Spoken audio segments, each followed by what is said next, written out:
Foundation Stones to Happiness and Success by James Allen. Foreword. How does a man begin the building of a house? He first secures a plan of the proposed edifice, and then proceeds to build according to the plan, scrupulously following it in every detail, beginning with the foundation.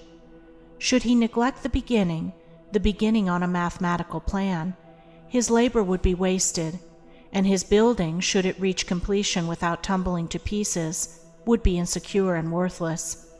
The same law holds good in any important work. The right beginning and first essential is a definite mental plan on which to build. Nature will have no slipshod work, no slovenliness, and she annihilates confusion, or rather, confusion is in itself annihilated. Order, definiteness, purpose eternally prevail, and he who in his operations ignores these mathematical elements at once deprives himself of sustainability, completeness, happiness, and success. Chapter 1. Right Principles. It is wise to know what comes first and what to do first. To begin anything in the middle or at the end is to make a muddle of it. The athlete who began by breaking the tape would not receive the prize. He must begin by facing the starter and toeing the mark, and even then a good start is important if he is to win. The pupil does not begin with algebra and literature, but with counting and ABC. So in life, the businessmen who begin at the bottom achieve the more enduring success, and the religious men who reach the highest heights of spiritual knowledge and wisdom are they who have stooped to serve a patient apprenticeship to the humbler tasks, and have not scorned the common experiences of humanity or overlooked the lessons to be learned from them. The first things in a sound life, and therefore in a truly happy and successful life, are right principles.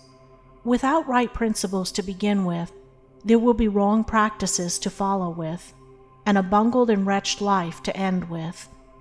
All the infinite variety of calculations which tabulate the commerce and science of the world come out of 10 figures. All the hundreds of thousands of books which constitute the literature of the world and perpetuate its thought and genius are built up from the 26 letters. The greatest astronomer cannot ignore the 10 simple figures. The profoundest man of genius cannot dispense with the 26 simple characters. The fundamentals of all things are few and simple, yet without them there is no knowledge and no achievement.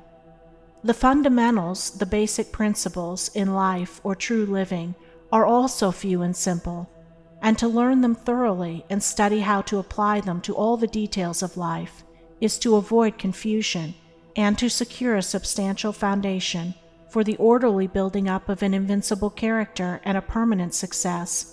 And to succeed in comprehending those principles in their innumerable ramifications in the labyrinth of conduct is to become a master of life.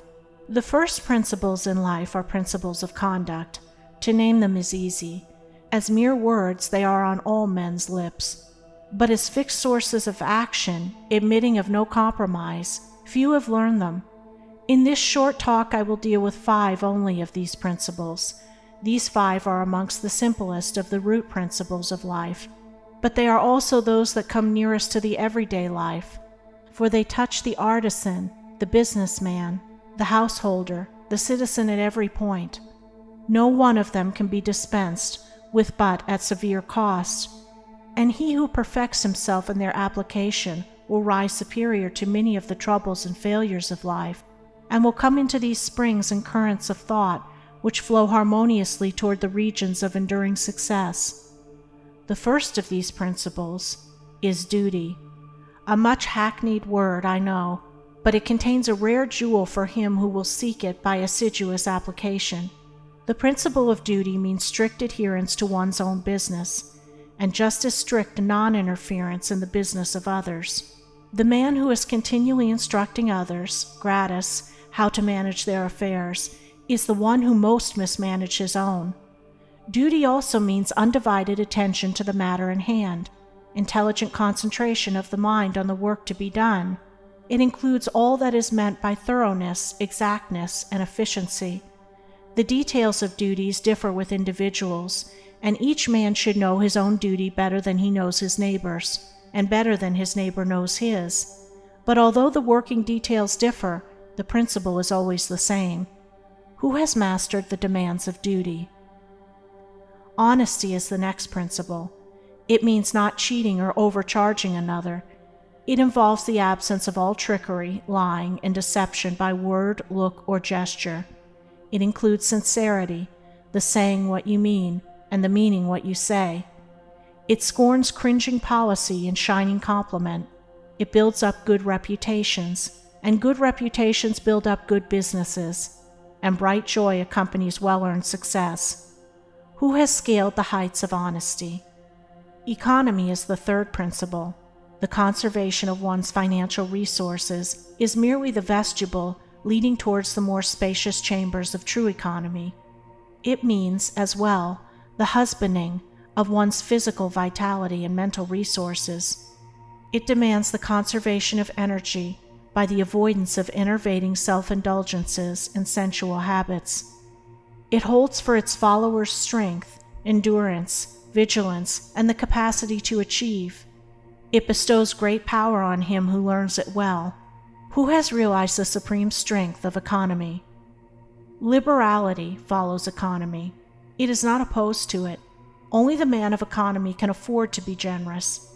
The spendthrift, whether in money, vitality, or mental energy, wasted so much on his own miserable pleasures as to have none left to bestow upon others. The giving of money is the smallest part of liberality. There is the giving of thoughts and deeds and sympathy, the bestowing of goodwill, the being generous towards calumniators and opponents. It is a principle that begets a noble, far-reaching influence. It brings loving friends and staunch comrades, and is the foe of loneliness and despair. Who has measured the breadth of liberality? Self-control is the last of these 5 principles, yet the most important. Its neglect is the cause of vast misery, innumerable failures, and tens of thousands of financial, physical, and mental wrecks. Show me the businessman who loses his temper with a customer over some trivial matter, and I will show you a man who, by that condition of mind, is doomed to failure. If all men practiced even the initial stages of self-control, anger, with its consuming and destroying fire, would be unknown. The lessons of patience, purity, gentleness, kindness, and steadfastness, which are contained in the principle of self-control, are slowly learned by men, yet until they are truly learned, a man's character and success are uncertain and insecure. Where is the man who has perfected himself in self-control? Where he may be, he is a master indeed. The 5 principles are 5 practices, 5 avenues to achievement, and 5 sources of knowledge. It is an old saying and a good rule that practice makes perfect, and he who would make his own wisdom, which is inherent in those principles, must not merely have them on his lips, they must be established in his heart. To know them and receive what they alone can bring, he must do them, and give them out in his actions. Chapter 2. Sound Methods. From the 5 foregoing right principles, when they are truly apprehended and practiced, will issue sound methods. Right principles are manifested in harmonious action, and method is to life what law is to the universe. Everywhere in the universe there is the harmonious adjustment of parts, and it is this symmetry and harmony that reveals a cosmos, as distinguished from chaos. So in human life, the difference between a true life and a false life, between one purposeful and effective and one purposeless and weak, is one of method. The false life is an incoherent jumble of thoughts, passions, and actions. The true life is an orderly adjustment of all its parts. It is all the difference between a mass of lumber and a smoothly working, efficient machine. A piece of machinery in perfect working order is not only useful, but an admirable and attractive thing. But when its parts are all out of gear and refuse to be readjusted, its usefulness and attractiveness are gone, and it is thrown on the scrap heap.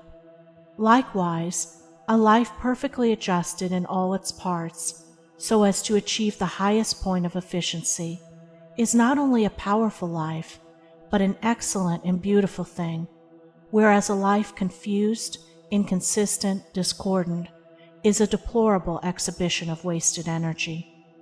If a life is to be truly lived, method must enter into and regulate every detail of it, as it enters and regulates every detail of the wondrous universe of which we form a part.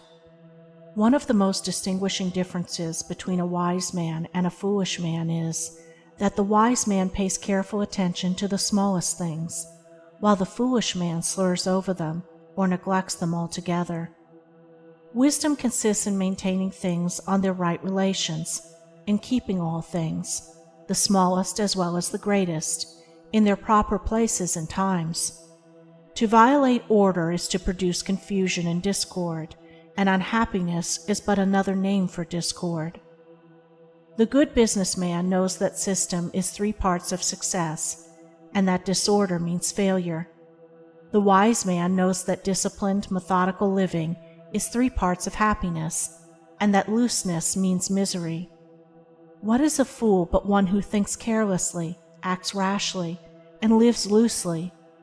What is a wise man but one who thinks carefully, acts calmly, and lives consistently? The true method does not end with the orderly arrangement of the material things and external relations of life. This is but its beginning. It enters into the adjustment of the mind, the discipline of the passions, the elimination and choice of words and speech, the logical arrangement of the thoughts, and the selection of right actions. To achieve a life rendered sound, successful, and sweet by the pursuance of sound methods, one must begin not by neglect of the little everyday things, but by assiduous attention to them. Thus the hour of rising is important, and it's regularly significant, as are also the timing of retiring to rest and the number of hours given to sleep. Between the regularity and irregularity of meals, and the care and carelessness in which they are eaten, is all the difference between good and bad digestion, with all that this applies, and an irritable or comfortable frame of mind, with its train of good or bad consequences. For attaching to these meal times and meal ways are matters of both physiological and psychological significance. The due division of hours for business and for play, not confusing the two. The orderly fitting in of all the details of one's business, times for solitude, for silent thought and for effective action, for eating and for abstinence. All these things must have their lawful place in the life of whose daily round is to proceed with the minimum degree of friction, who is to get the most usefulness, influence, and joy out of life. But all this is but the beginning of that comprehensive method which embraces the whole life and being. When this smooth order and logical consistency is extended to the words and actions, to the thoughts and desires, then wisdom emerges from folly, and out of weakness comes power sublime. When a man so orders his mind as to produce a beautiful working harmony between all its parts, then he reaches the highest wisdom, the highest efficiency, the highest happiness. But this is the end, and he who would reach the end must begin at the beginning. He must systematize and render logical and smooth the smallest details of his life, proceeding step by step toward the finished accomplishment.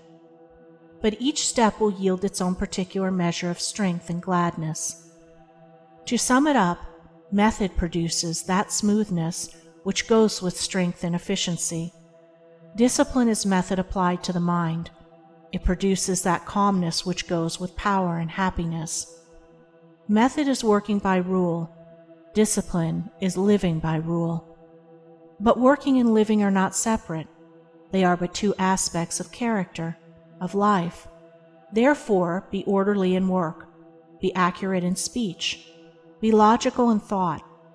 Between these and slovenliness, inaccuracy and confusion, is the difference between success and failure, music and discord, happiness and misery. The adoption of sound methods of working, acting, thinking, in a word, of living, is the surest and safest foundation for sound health, sound success, sound peace of mind.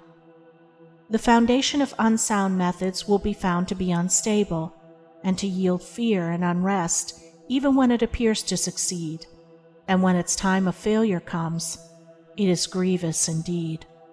Chapter 3. True Actions. Following on right principles and methods come true actions. One who is striving to grasp true principles and work with sound methods will soon come to perceive that details of conduct cannot be overlooked, that, indeed, those details are fundamentally distinctive or creative, according to their nature, and are of deep significance and comprehensive importance, and this perception and knowledge of the nature and power of passing actions will gradually open and grow within him as an added vision, a new revelation.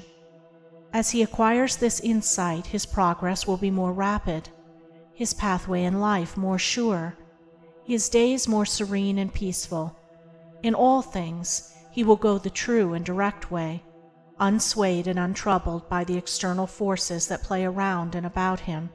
Not that he will be indifferent to the welfare and happiness of those about him, that is quite another thing, but he will be indifferent to their opinions, to their ignorance, to their ungoverned passions. By true actions, indeed, is meant acting rightly towards others, and the right doer knows that his actions, in accordance with truth, are but for the happiness of those about him, and he will do them even though an occasion may arise when someone near to him may advise or implore him to do otherwise. True actions may easily be distinguished from false by all who wish so to distinguish, in order that they may avoid false action and adopt true.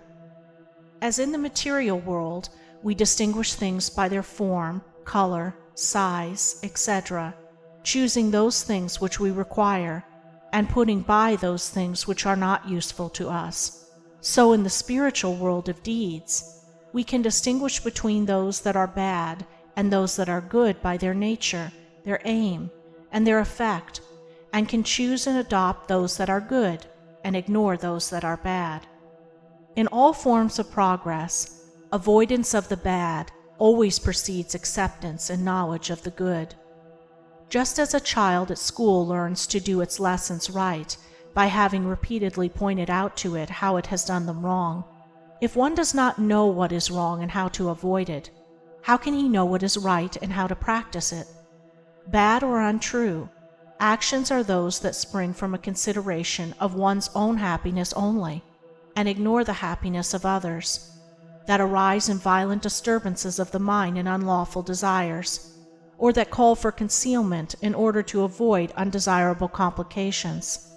Good or true actions are those that spring from a consideration for others, that may arise in calm reason and harmonious thought framed on moral principles, or that will not involve the doer in shameful consequences if brought into the full light of day.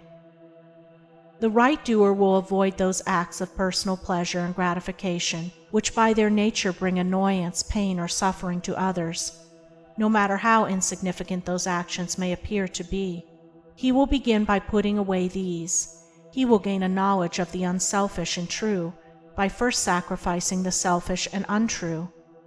He will learn not to speak or act in anger, or envy, or resentment, but will study how to control his mind, and will restore it to calmness before acting, and most important of all, he will avoid, as he would the drinking of deadly poison, those acts of trickery, deceit, double-dealing, in order to gain some personal profit of advantage, and which lead, sooner or later, to exposure and shame for the doer of them.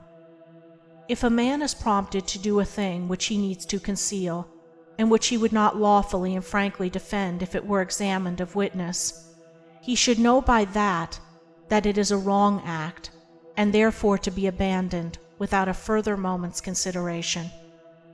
The carrying out of this principle of honesty and sincerity of action, too, will further lead him into such a path of thoughtfulness and right doing as will enable him to avoid doing those things which would involve him in the deceptive practices of other people. Before signing papers, or entering into verbal or written agreements, or engaging himself to others in any way at their request, particularly if they be strangers, he will first inquire into the nature of the work or undertaking, and so, enlightened, he will know exactly what to do, and will be fully aware of the import of his action. To the right doer, thoughtlessness is a crime. Thousands of actions done with good intent lead to disastrous consequences because they are acts of thoughtlessness, and it is well said that the way to hell is paved with good intentions. The man of true action is, above all things, thoughtful. Be ye therefore wise as serpents and harmless as doves. The term thoughtlessness covers a wide field in the realm of deeds. It is only by increasing in thoughtfulness that a man can come to understand the nature of actions, and can, thereby, acquire the power of always doing that which is right. It is impossible for a man to be thoughtful and act foolishly. Thoughtfulness embraces wisdom. It is not enough that an action is prompted by a good impulse or intention. It must arise in thoughtful consideration, if it is to be a true action, and the man who wishes to be permanently happy in himself and a power for good to others must concern himself only with true actions. "I did it with the best of intentions" is a poor excuse from one who has thoughtlessly involved himself in the wrongdoing of others. His bitter experience should teach him to act more thoughtfully in the future. True actions can only spring from a true mind, and therefore while a man is learning to distinguish and choose between the false and the true, he is correcting and perfecting his mind, and is thereby rendering it more harmonious and felicitous, more efficient and powerful.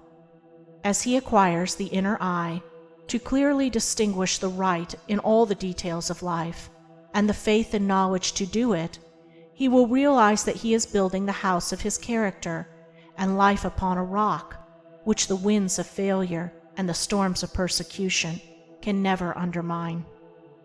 Chapter 4. True Speech. Truth is known by practice only. Without sincerity there can be no knowledge of truth, and true speech is the beginning of all sincerity. Truth in all its native beauty and original simplicity consists in abandoning and not doing all those things which are untrue, and embracing and doing all those things which are true. True speech is therefore one of the elementary beginnings in the life of truth. Falsehood, and all forms of deception, slander, and all forms of evil speaking, these must be totally abandoned and abolished before the mind can receive even a small degree of spiritual enlightenment. The liar and slanderer is lost in darkness. So deep is his darkness that he cannot distinguish between good and evil, and he persuades himself that his lying and evil speaking are necessary and good, that he is thereby protecting himself and other people.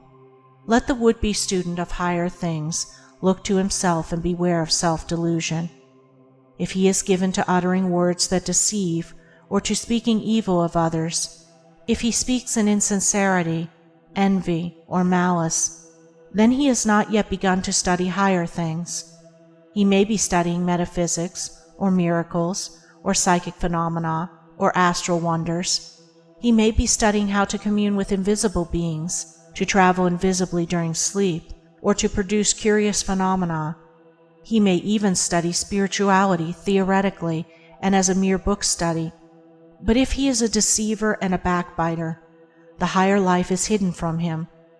For the higher things are these: uprightness, sincerity, innocence, purity, kindness, gentleness, faithfulness, humility, patience, pity, sympathy, self-sacrifice, joy, goodwill, love. And he who would study them, know them, and make them his own, must practice them. There is no other way. Lying and evil speaking belong to the lowest forms of spiritual ignorance, and there can be no such thing as spiritual enlightenment while they are practiced. Their parents are selfishness and hatred. Slander is akin to lying, but it is even more subtle, as it is frequently associated with indignation, and by assuming more successfully the appearance of truth, it ensnares many who would not tell a deliberate falsehood. For there are two sides to slander. There is the making of repeating of it, and there is the listening to it and acting upon it. The slanderer would be powerless without a listener. Evil words require an ear that is receptive to evil in which they may fall, before they can flourish. Therefore, he who listens to a slanderer, who believes it, and allows himself to be influenced against the person whose character and reputation are defamed, is in the same position as the one who framed or repeated the evil report. The evil speaker is a positive slanderer. The evil listener is a passive slanderer. The two are cooperators in the propagation of evil. Slander is a common vice and a dark and deadly one. An evil report begins in ignorance and pursues its blind way in darkness. It generally takes its rise in a misunderstanding. Someone feels that he or she has been badly treated, and filled with indignation and resentment, unburdens himself to his friends and others in vehement language, exaggerating the enormity of the supposed offense on account of the feeling of injury by which he is possessed. He is listened to and sympathized with.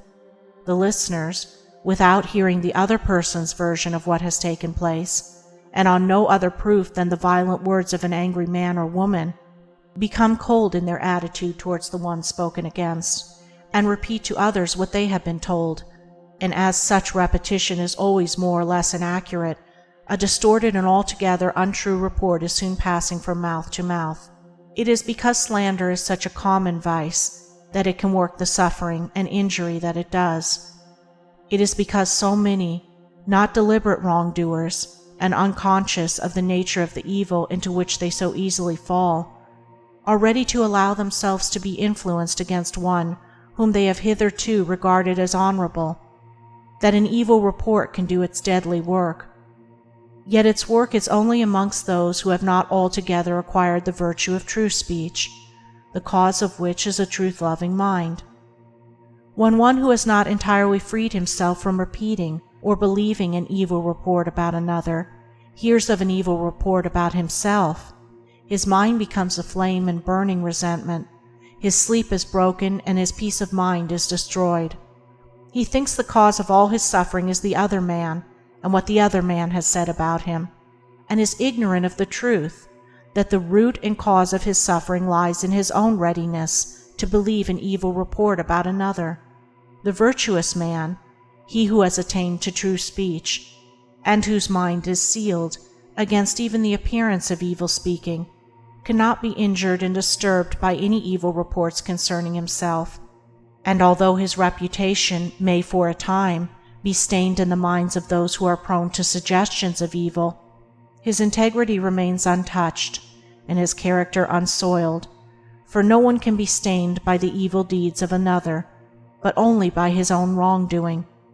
And so, through all misrepresentation, misunderstanding, and contumely, he is untroubled and unrevengeful, his sleep is undisturbed, and his mind remains in peace. True speech is the beginning of a pure, wise, and well-ordered life. If one would attain to purity of life, if he would lessen the evil and suffering of the world, let him abandon falsehood and slander in thought and word. Let him avoid even the appearance of these things, for there are no lies and slanders so deadly as those which are half-truths.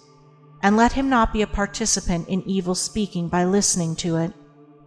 Let him also have compassion on the evil speaker, knowing how such a one is binding himself to suffering and unrest. For no liar can know the bliss of truth, no slanderer can enter into the kingdom of peace. By the words which he utters is a man's spiritual condition declared. By these also is he finally and infallibly adjudged.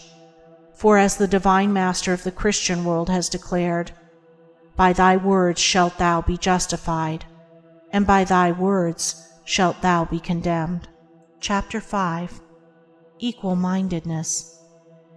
To be equally minded is to be peacefully minded, for a man cannot be said to have arrived at peace who allows his mind to be disturbed and thrown off the balance by occurrences. The man of wisdom is dispassionate, and meets all things with the calmness of a mind in repose and free from prejudice.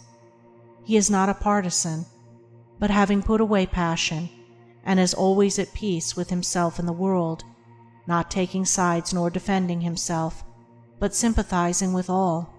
The partisan is so convinced that his own opinion and his own side is right, and that all goes contrary to them is wrong, that he cannot think there is any good in the other opinion and the other side.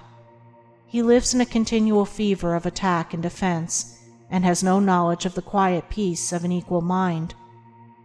The equal-minded man watches himself in order to check and overcome even the appearance of passion and prejudice in his mind, and by so doing he develops sympathy for others and comes to understand their position and particular state of mind, and as he comes to understand others, he perceives the folly of condemning them and opposing himself to them. Thus there grows up in his heart a divine charity which cannot be limited, but which is extended to all things that live and strive and suffer. When a man is under the sway of passion and prejudice, he is spiritually blind. Seeing nothing but good in his own side, and nothing but evil in another, he cannot see anything as it really is, not even his own side, and not understanding himself, he cannot understand the hearts of others, and thinks it is right that he should condemn them. Thus there grows up in his heart a dark hatred for those who refuse to see him and who condemn him in return.